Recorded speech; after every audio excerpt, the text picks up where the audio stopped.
Bon, seule Nana, il faut un peu que je représente là. Je l'ai suivi sans le connaître. Et peut-être même juste pour ça. Pour pouvoir rien qu'une fois être la femme qu'on voudrait que je sois.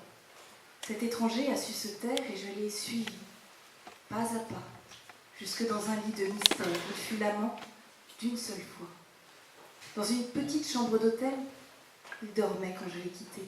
Cette fois, je ne serai pas celle qui se réveille abandonnée avec un mot sur l'oreiller, laissé là sans signature, histoire de rester l'étranger d'une muette aventure.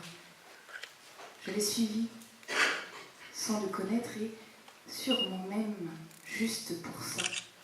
Pour pouvoir rien qu'une fois être une femme comme ça, qui sait dire oui, sans se défendre de promesses, en se quittant, une femme qui sait prendre sans s'éprendre amoureusement.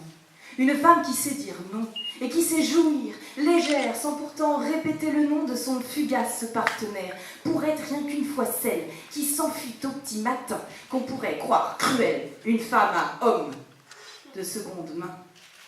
Pour taire aussi ce qu'on croyait obligé de dire en partant, mots d'amour noyés dans le café avec les éternels croissants. On se dilue avec le jour dans une lumière peu flatteuse, où l'on se découvre sans amour, victime de manœuvres douteuses.